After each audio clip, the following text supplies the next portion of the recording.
I used to think I was the responsible one. You know, the one who kept everything running while everyone else just lived. My name's Blake. I'm 32, and I've always been the type to handle things quietly. Bills, groceries, surprise vet emergencies, last-minute school projects for my younger siblings. I stepped into that role years ago, partly because I wanted to help, and partly because no one else ever did. I never expected a thank you. But I guess I also didn't expect what happened either. Growing up, my mom had this way of making love feel conditional. Like, if you were useful, you were valued. If you stepped out of line, or worse, demanded something for yourself, you were selfish. I learned early on to keep my head down and just do the work. My dad left when I was 10, and after that, I sort of became the man of the house by default. My younger brother, Trevor, was only 5 then. I helped raise him, practically. Helped with homework, stayed home when he was sick, even taught him how to ride a bike. And then there's my mom, Marcy. She's 61 now, but somehow still finds ways to make everyone feel like they owe her something. She had her moments of warmth, sure, but they always came with a catch. A favor, an unspoken debt. For years, I helped. I paid off the last of her car loan when I was 25. I covered the utilities more times than I can count. She'd call me when the internet wasn't working, when the water heater was making that sound again, or when her TV remote just died. I was always there. Even after I moved out at 28 and bought my own small place across town, I still made the drive over every other weekend. Still helped manage her bills because she didn't trust online banking. Still brought groceries when she said she forgot her debit card. And I didn't really mind. I figured, family, right? It wasn't until last year that things started to shift in a way I couldn't ignore. Trevor, who's 27 now, had just gotten engaged to a girl named Megan. Megan's fine. A little opinionated, a little fake sweet, but I tried to get along. She never really warmed up to me, though. She always made this face when I showed up at family dinners, like I was the backup singer at a concert she only wanted a headline. Still, I didn't want to cause problems, so I kept showing up, kept being the good son, the reliable older brother. I have a son, too. His name's Ethan. He's 7. Smart, a little shy, but endlessly curious. His mom and I split up when he was 3, but we co-parent well enough. Ethan stays with me most weekends, and honestly, he's the best part of my week. Watching him build Lego cities or try to read the newspaper like a grown-up, it's grounding. When things feel messy, he's the one thing that makes sense. Last summer, I decided to do something big. I'd gotten a decent bonus at work, and I wanted to use it to give the family something we hadn't had in years, a real vacation.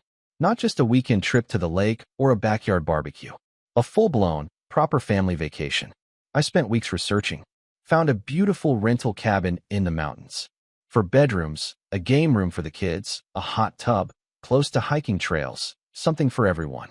I fronted the cost. Over $4,000, but I figured I could eat it. I didn't ask anyone to pay me back. I just wanted a memory, a moment where we could all be together and actually enjoy each other. I told Mom about it in May. Her response? We'll see. That was it. No excitement, no questions, just a vague non-committal shrug like I'd offered to bring over a new casserole recipe. But I pressed on. Booked the place for late July.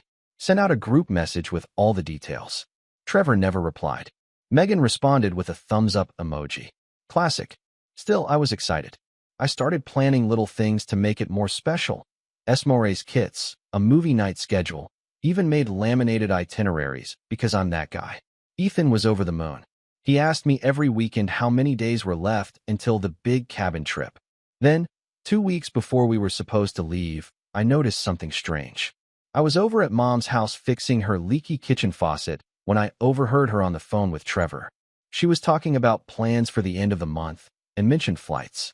I thought maybe they were going somewhere before the cabin trip, so I asked her about it when she got off the phone. Oh, she said casually, wiping her hands on a dish towel.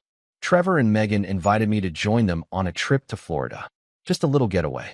Nothing big. To Florida? I blinked. When? She hesitated. Well, it overlaps a bit with the cabin trip, so I guess we'll have to miss that. But you go? You and Ethan. You'll still have fun. I remember standing there, holding a wrench in my hand, not really sure what to say. I laughed at first, because I genuinely thought she was joking. You're bailing on the trip I planned? The one I paid for? I asked. She gave me that look, the one that says I'm overreacting. Blake, it's not a big deal. Trevor already had this planned. And honestly, it just seemed simpler this way. Sims simpler? I said, stunned. Simpler without me and Ethan? I didn't say that, she replied, too quickly. You kind of did. She sighed like I was being unreasonable. I just think it'll be less stressful. Megan's not comfortable traveling with too many people right now. And you know Ethan's a handful. He's 7, I said, and he was excited for this. I'm sorry, she said, but there was no sincerity in it. Just a tired script. Things change. I didn't say much after that. I fixed the faucet. I drove home. I told Ethan the trip was canceled. He didn't cry, but he got really quiet. He just sat on the couch and stared at the floor. Later, I found him trying to stuff all his toy dinosaurs into his backpack. In case we still go, he said. That night, I stared at the ceiling and something in me snapped a little. I wasn't even angry, at least not in the loud, yelling way. It was more like a deep, cold detachment. Like something that had always been holding me to them, just quietly dissolved. I didn't text my mom for a while after that. I didn't check in. Didn't answer when she sent me a blurry photo of a palm tree with the caption, "Wish you were here." And I definitely didn't respond when she sent a group message tagging Trevor and Megan in some family bonding beach photo. It wasn't until a month later that she called me. And not to apologize.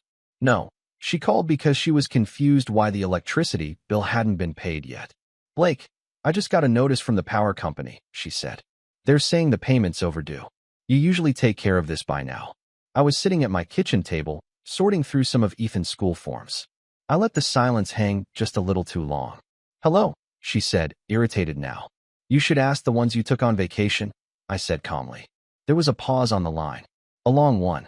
Then, what's that supposed to mean? I didn't explain, because by then, I'd already decided. Something in our dynamic was going to change, and I wasn't going to be the one paying for everything, literally or emotionally, anymore.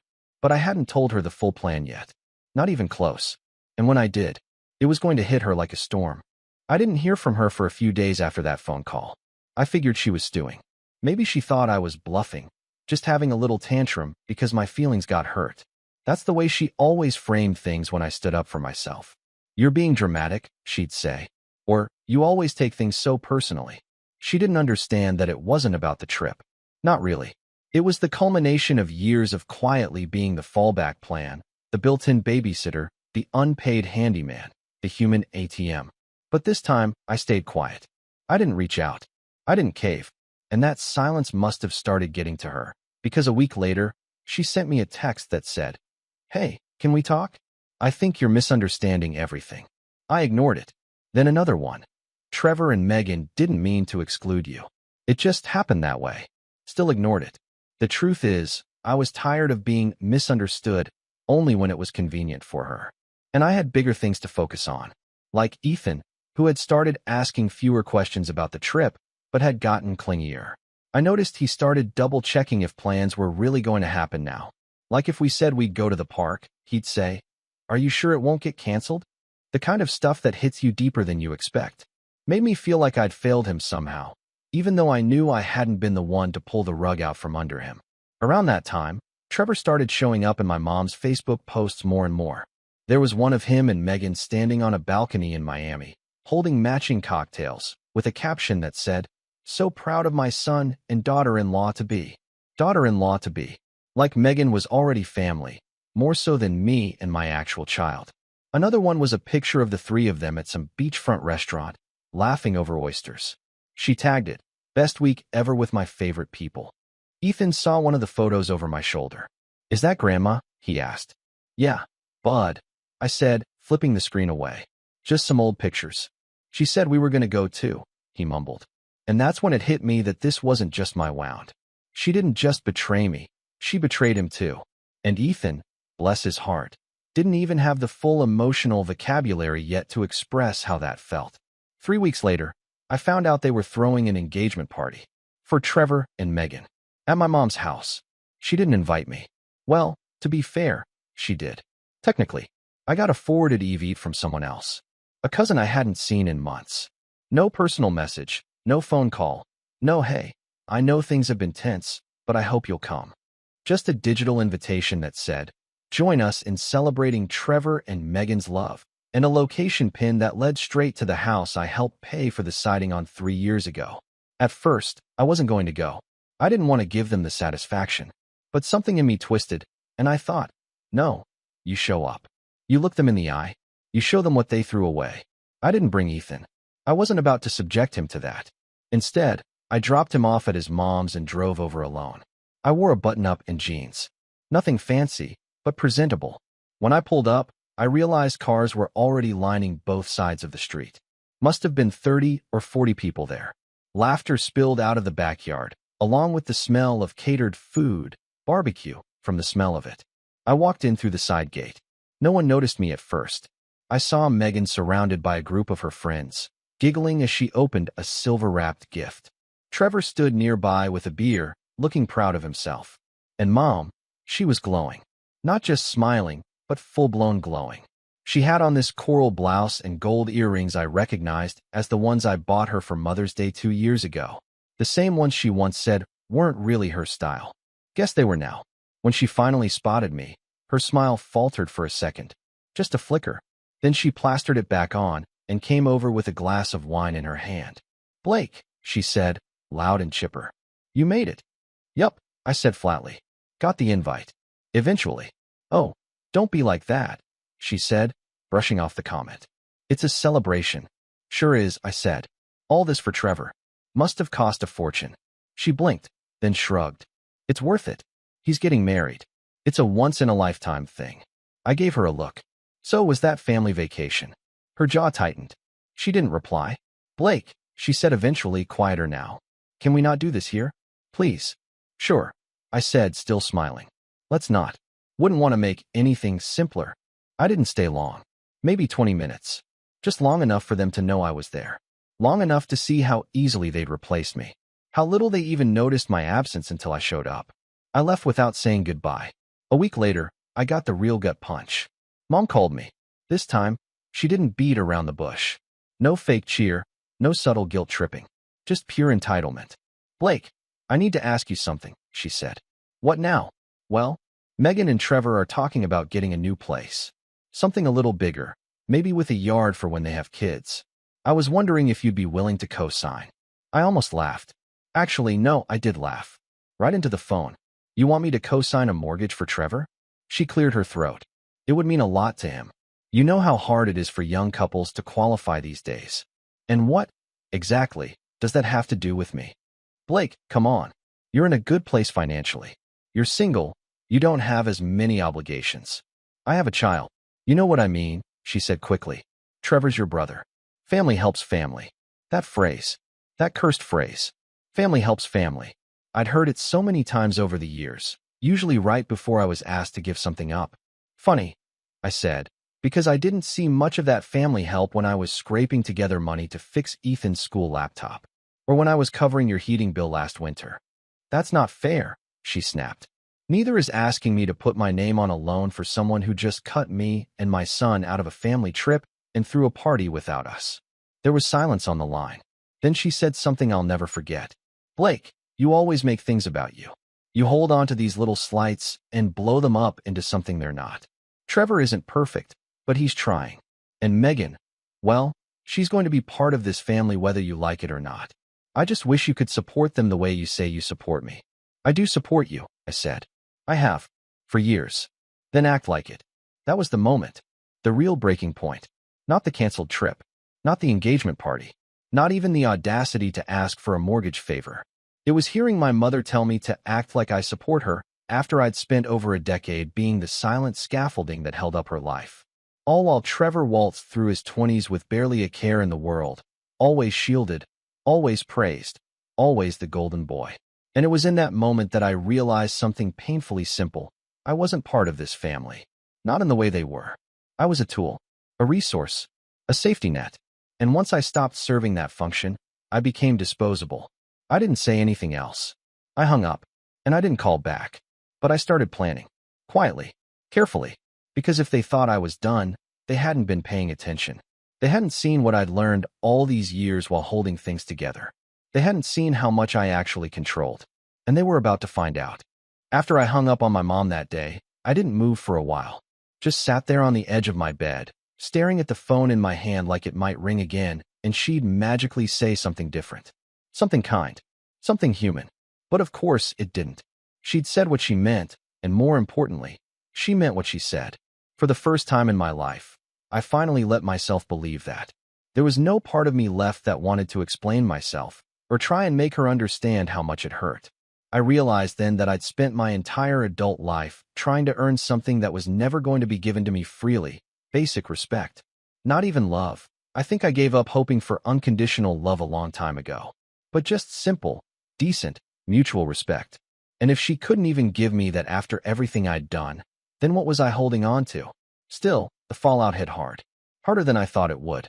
You always imagine breaking away from toxic family will feel empowering. Like you'll slam the door and walk off into the sunset, finally free. But it didn't feel like that. Not at first. It felt empty. Like the ground I'd been standing on had vanished, and I was just falling in slow motion, waiting to hit the bottom. The next few weeks were rough. I stopped sleeping well. I'd lie awake at night replaying old arguments, old holidays, even good memories, but they all felt poison now. I found myself scrolling through old texts from her, little, "Thanks again, Blake, you're a lifesaver," messages that once made me feel appreciated. But now they read like a customer thanking a cashier for bagging their groceries. Polite, empty, transactional. I didn't tell many people what had happened. Not even close friends. I wasn't ready to say it out loud. Part of me was still embarrassed, like I'd been conned and didn't even see it coming. And worse, like I'd let my son get caught in it too. One night, about a month later, Ethan and I were sitting on the living room floor building a Lego castle. He was focused on the drawbridge while I handled the towers. At one point, he looked up and asked, "Daddy, are we still going to Grandma's for Christmas?" The question hit me like a truck. I didn't know what to say. It was October. We hadn't even bought Halloween costumes yet. And here he was, thinking about Christmas. Thinking about whether he'd still be welcome in a house that didn't care if he came at all. I hesitated. "We might do something different this year," I said slowly. "Maybe just us. Maybe something fun." He tilted his head. "Like what?" I paused. "What would you want to do? If it could be anything?" He thought for a second. "Can we go to the snow?" I smiled, even though my heart ached. "Yeah, bud. I think we can do that." That night, after he went to bed, I pulled out my laptop and started researching places to take a father-son trip in December. I didn't have the kind of cash I'd had when I booked the mountain cabin for everyone, but I had enough. I found a cozy Airbnb in Vermont, a little log cabin, not fancy, but perfect for two. Fireplace, sledding hills nearby, even a tiny train-themed Christmas village half an hour away. I booked it that night. That trip became the first brick in what I would later realize was my rebuild. Around the same time, something shifted at work. I'd been with the same company for almost 9 years, project management at a mid-sized tech firm. Steady job, good benefits, nothing glamorous. But the new VP had been quietly observing people's contributions over the past quarter, and apparently my name kept coming up. I was offered a chance to lead a new client onboarding initiative, something high visibility, high responsibility, and for the first time, high recognition. Normally, I would have second-guessed myself, wondered if I was really the right fit, if I should wait another year. But I said yes. Without hesitation, I threw myself into that project, not out of vengeance or to prove them wrong, but because for the first time in a long time, I was doing something where effort equaled reward, where my work was seen, not assumed, where I could build something and no one would steal credit for it. My weekends were still Ethan time. We started making it a ritual, Saturday pancakes, then some kind of mini adventure, the science museum, a quiet hike, a soccer game, just us. And on Sunday nights, after I dropped him off at his mom's, I'd come home, crack open a craft beer, and spend an hour journaling. At first it was messy and angry, page after page of, how could they? Why didn't she care? But slowly it changed. I started writing about what I wanted my life to look like, what I wanted Ethan to remember about these years, what kind of father I needed to be, not just to protect him, but to show him how to walk away when people stop treating you right. It was strange how much space I suddenly had. Emotional space, mental space, financial space, even. The power bill didn't randomly spike because Mom left the heat blasting for a week. I wasn't fielding calls about broken faucets or pest problems in a house I didn't live in. I wasn't buying groceries for 3 households anymore. And I started noticing how quiet my phone had become. Trevor never reached out. Not once.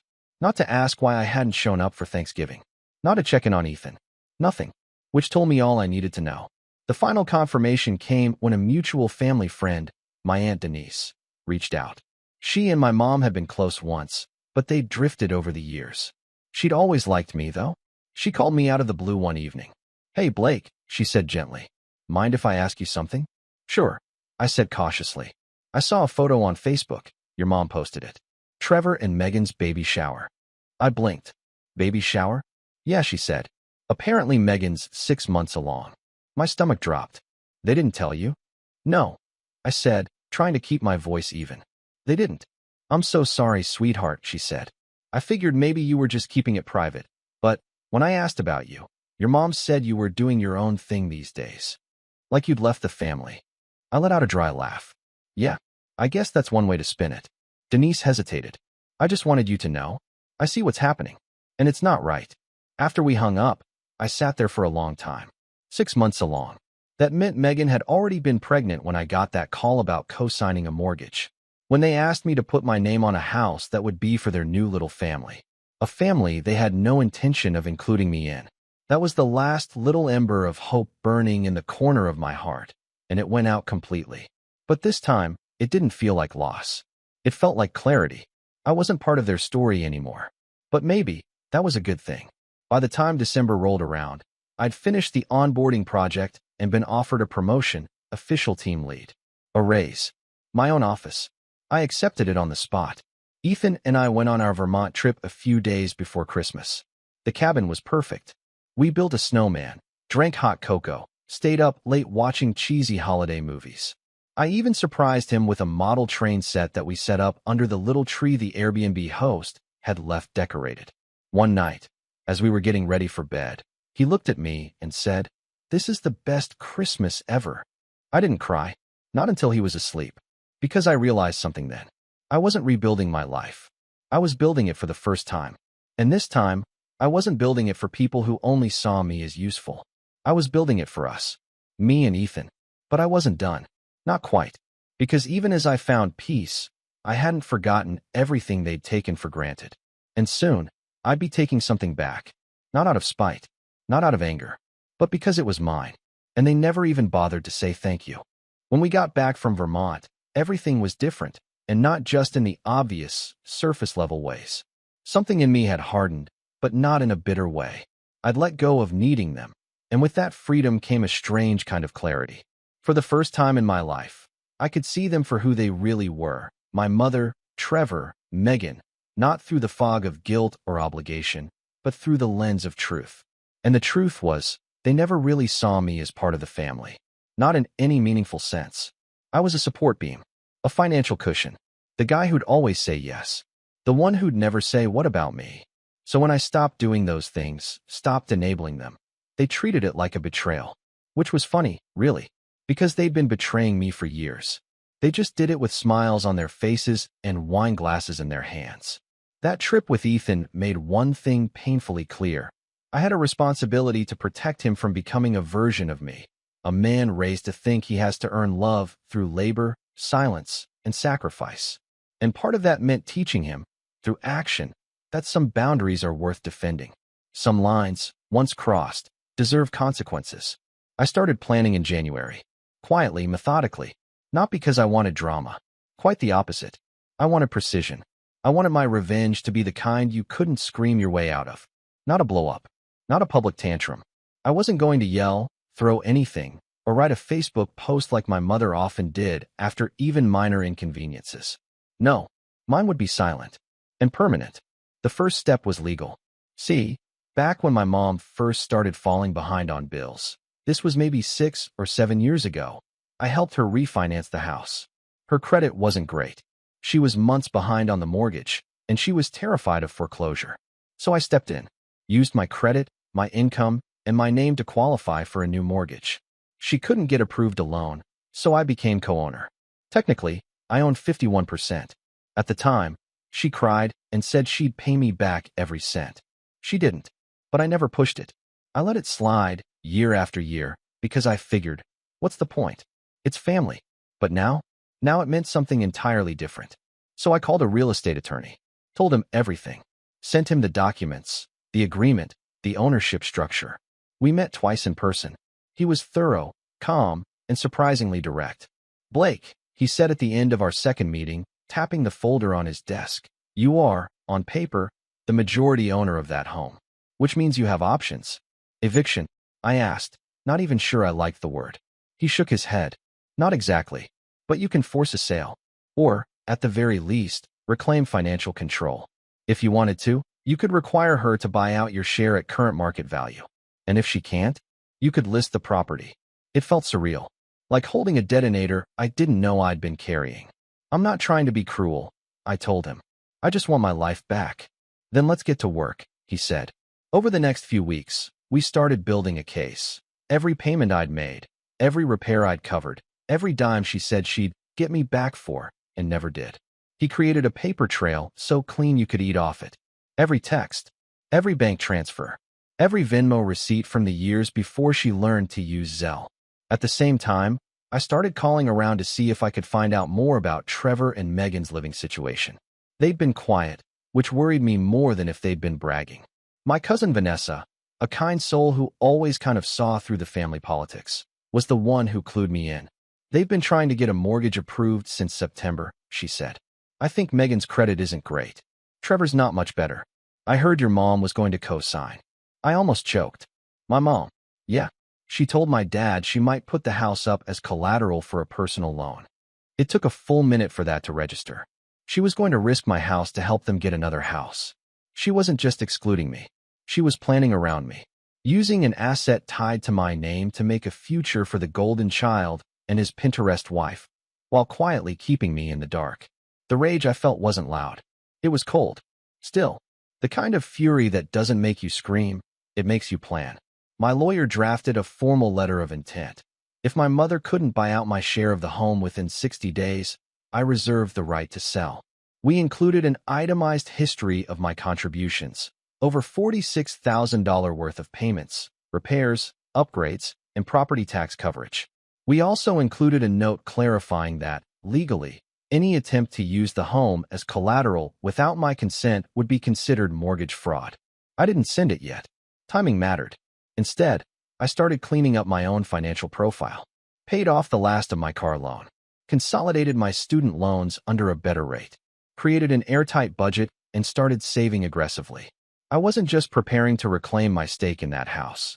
I was preparing to be completely untouchable. At work, things kept climbing. My team had just closed our biggest client yet, and my name was attached to every stage of the process. My boss mentioned my performance during a department-wide meeting and called me the quiet engine that drives everything forward. It was the first time in my professional life I'd felt truly seen. And still, through all of this, my phone stayed quiet. No word from Trevor. No apology from my mom. Just silence. Until mid-March. That's when it happened. She called me, voice chipper, as if nothing had happened. "Hey, Blake. Long time no talk." "Yeah," I said. "It has been. I wanted to check in about Easter. I was thinking we could do a brunch, just the family. Maybe a little egg hunt for Ethan."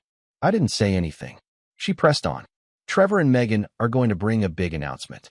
I can't say anything yet, but let's just say it might involve a gender reveal." I let the silence stretch just a little too long. Then I said, "Actually, I won't be coming." She sounded startled. "What? Why not?" "I think you know why not."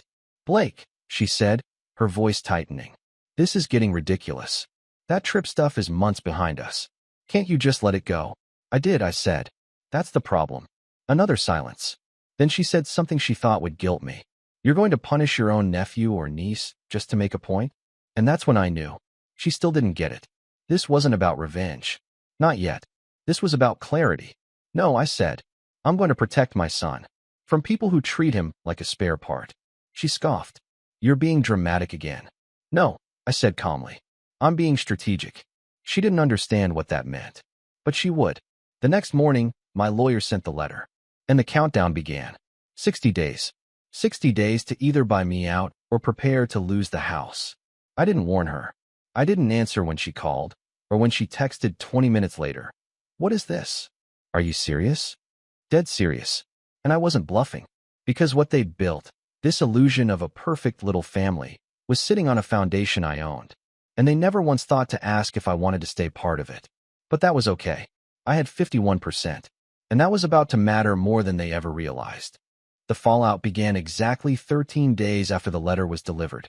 I remember the date because it was the first time in years my mother showed up at my house unannounced. I heard the knock on the door while Ethan and I were in the middle of a Saturday morning pancake session.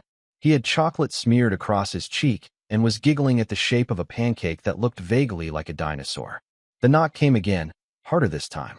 Not urgent, just entitled. I opened the door, and there she stood. Marcy, my mother, in all her self-righteous glory. Arms crossed. No hello. No smile. We need to talk, she said flatly. I stepped outside, closed the door behind me, and didn't invite her in. I got your letter, she said. I assume this is some kind of joke. No joke, I said calmly. You're really threatening to sell the house? To throw me out of my own home? Not your home, I corrected. Our home. And I'm not threatening. I'm giving you a legal opportunity to buy me out. If you can't, then yes, I'll initiate a sale. Her mouth opened, then closed again. She wasn't used to this version of me, the one who didn't flinch. Why are you doing this? She finally spat. After everything I've done for you. I blinked. You mean everything I've done for you? She launched into one of her classic guilt monologues. About raising me alone. About the sacrifices she made. About how Trevor needed more because he was sensitive and how I was always independent. About how Megan brought her joy during a difficult time. Not once did she mention Ethan. Not once did she acknowledge that my son, her grandson, had been casually erased from every family event for the past year. I listened, silently. When she finally finished, I asked one question. Can you afford to buy me out? She stared at me. You know I can't. Then you've got 57 days left to figure out what you're going to do. She stormed off. And that was the last civil conversation we had. I expected pushback, of course. Emotional manipulation. Family gossip. Maybe even legal threats. What I didn't expect was how quickly the facade would start to crack once money was on the line. Word got out fast. My cousin Vanessa texted me 2 days later. Your mom's telling people you're stealing the house from under her. Want me to set the record straight? I told her she didn't have to get involved. She did anyway. And apparently, she wasn't the only one who saw through the performance. My Aunt Denise called me again. Blake, I just want you to know, I read the letter. Your mom showed it to me, probably hoping I'd take her side. But everything in there looks fair to me. That quiet support meant more than I expected. But the real twist came when Trevor reached out. Via email. No greeting. No apology. Just a short, irritated message. What the hell are you doing? Mom's a wreck. You know she can't pay you. Just drop it. I replied with a single sentence. Funny. I don't remember you stepping in to help her when she needed mortgage support 6 years ago. He didn't reply. 30 days in, my mother's tone changed. No more angry texts. Instead, she left a voicemail, her voice soft, trembling. Blake, I'm scared. I don't know where I'd go. This is my home. It's where I raised you. I'm not perfect, but can't we find another way? I stared at my phone for a long time. Then I deleted the message. Not because I didn't care, but because I'd finally learned the difference between caring and being responsible for someone else's consequences. She had 60 days to make this right. And she chose denial. Day 43, the escalation began. I got a call from a bank, a mortgage lender. They wanted to verify a request to use the property as collateral for a personal loan. I froze. Who submitted that request? The agent hesitated. I'm not at liberty to. This is Blake Moran, I interrupted. Primary owner of the property in question. If my name is being used without consent, that's fraud. Check your documents again. There was a pause. Then she said, I see. I'm going to escalate this to our legal department. I hung up and called my lawyer immediately. Within 2 hours, he had filed a cease and desist order. It wasn't just desperation anymore. It was recklessness. They were trying to go around me, probably thinking if they pushed hard enough, I'd fold. But I didn't fold. I filed the paperwork to force a sale. When the real estate agent showed up to do an evaluation, my mom refused to let him in. She screamed at him from behind the screen door, accused him of harassment, told him I was mentally unstable. He called me afterward, bewildered. Blake, I've done dozens of these, but I've never been yelled at by a woman in slippers before I even got to the driveway. I apologized. She's complicated. We rescheduled, this time with a court order allowing property access. By day 54, the house was officially listed for sale. And then it got ugly. Trevor showed up at my office. No warning, no appointment, just barged into the lobby like he owned the place. I found him arguing with the receptionist. "Get your brother down here," he was saying, "or I'm not leaving." I walked out and faced him calmly. "You have 2 minutes." He launched into his speech about how I was humiliating the family, about how I'd forced our mother into panic attacks, about how Megan was pregnant and couldn't handle the stress. He tried to make me feel small, selfish, heartless, and I stood there, silent. When he paused for breath, I asked him one question. "Trevor, do you know how many times I covered the mortgage before Mom even told you she was in trouble?" He looked confused. "What does that have to do with anything?" "Exactly," I said. "You never asked." I walked back to my office and left him standing there. He never came back. On day 60, the house went into contract. We had 3 offers. I accepted the highest. My mother had no choice but to move out. She didn't call, didn't write, didn't show up to say goodbye. She just vanished into a flurry of packing tape and passive-aggressive Facebook posts. And you know what? I didn't feel triumphant. I felt clean. The proceeds were split, 51% to me, 49% to her. After legal fees and unpaid debts, she walked away with far less than she expected. I used my share to pay off my condo and put the rest into a college fund for Ethan. He never knew the full story. I didn't want him to grow up hating anyone. But he knew that Grandma didn't come around anymore. And he didn't ask why. I think, deep down, he already knew. A few months later, I got a card in the mail. No return address. Inside was a baby photo, Trevor and Megan's newborn. A girl. There was no note. Just the name. Marcy. I stared at it for a long time. The woman who erased me had named a child after herself. Like she was trying to leave behind a legacy. But legacy isn't built on names. It's built on actions. And mine was finally my own. I'm not angry anymore. I don't waste energy wishing things had gone differently. I've learned that you can't build a peaceful life on unstable ground. Sometimes, you have to burn the old foundation to the ground before you can lay new bricks. I don't miss the drama. I don't miss the obligation. I don't even miss the hope that they'll change. Because I changed. And in the end, that was the real revenge. I didn't destroy them. I just refused to keep holding them up. And when I stepped away, they crumbled all by themselves.